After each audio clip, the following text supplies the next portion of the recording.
નમસ્કાર. ચાલો આજે એક એવા હીરોની વાત કરીએ જે આપણી આખી દુનિયા ચલાવે છે, પણ મોટા ભાગે તો આપણી નજરમાં પણ નથી આવતો. ક્યારે વિચાર્યું છે કે આપણી આસપાસ બધું આટલી સરળતાથી કેવી રીતે ચાલે છે? ફેક્ટરીઓમાં જે મોટી મોટી મશીનરીઓ છે કે પછી ઘરમાં મિક્સર કે પંખો, આ બધાને શક્તિ ક્યાંથી પડે છે? અને જવાબ છે ઇન્ડક્શન મોટર. હા, એ જ નાનકડી પણ શક્તિશાળી મોટર.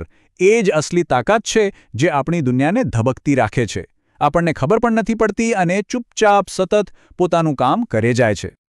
હવે જુઓ, જેમ આપણે આપણા શરીરનું ધ્યાન રાખીએ છીએ, રેગ્યુલર ચેકઅપ કરાવીએ છીએ, બસ એ જ રીતે આ મોટર્સને પણ લાંબા સમય સુધી ચાલવા માટે થોડી કાળજીની જરૂર પડે છે. તો ચાલો આજે આપણે એની જાળવણીની એકદમ સરળ યોજનાને સમજીએ. તો આ રહ્યું આખું મેન્ટેનન્સ શેડ્યુલ, આપણો રોડમેપ. પહેલી નજરે કદાચ થોડું અઘરું લાગી શકે, પણ ચિંતા ન કરતા આપણે આને એક પછી એક એકદમ સરળ રીતે સમજવાના છીએ. તો સૌથી પહેલાં ચાલો શરૂઆત કરીએ રોજિંદી અને સાપ્તાહિક તપાસથી. આને તમે નાની નાની સારી આદતો સમજી શકો છો, જે ભવિષ્યમાં આવનારી મોટી સમસ્યાઓને ટાળી દેશે.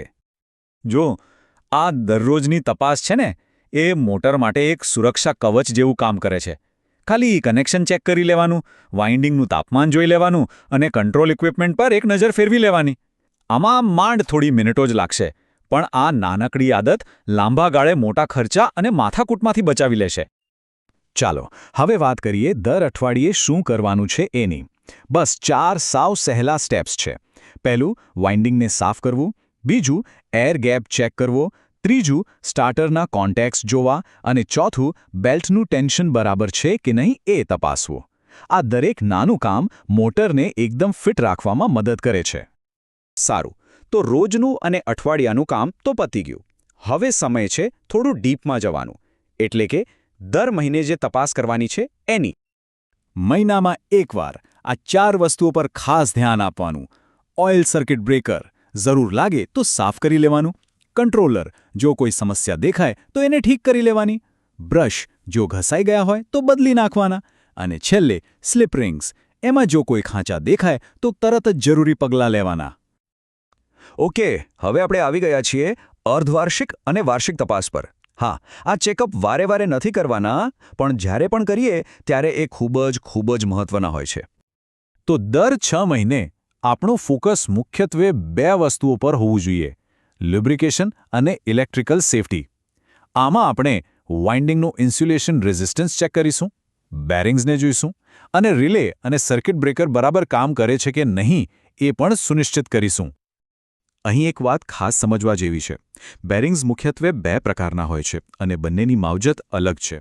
જે બોલ બેરિંગ્સ છે એમાં ગ્રીસ છે કે નહીં એ જોવાનું, અને જે ઓઇલ બેરિંગ્સ છે એમાં તેલ. બસ આ નાનકડો પણ મહત્વનો તફાવત યાદ રાખવાનો છે. અને હવે વર્ષમાં એકવાર થતી સૌથી મોટી તપાસ, જેને ઓવરહોલિંગ મેન્ટેનન્સ પણ કહેવાય છે. આમાં શું થાય? આમાં મોટરના એક પાર્ટને એકદમ ઝીણવટથી તપાસવામાં આવે છે. આ એક રીતે મોટરનું સંપૂર્ણ હેલ્થ ચેકઅપ છે, જેથી એ હંમેશા પોતાની બેસ્ટ કન્ડિશનમાં રહે. તો અત્યાર સુધી આપણે એ જોયું કે શું અને ક્યારે કરવું, પણ સૌથી મોટો સવાલ એ છે કે આ બધું કરવું શા માટે? આટલી બધી માથાકૂટ શા માટે કરવાની? ચાલો સમજીએ. આપણે ત્યાં એક જૂની કહેવત છે ને, પાણી પહેલાં પાળ બાંધવી. બસ આ મેન્ટેનન્સ એ જ છે.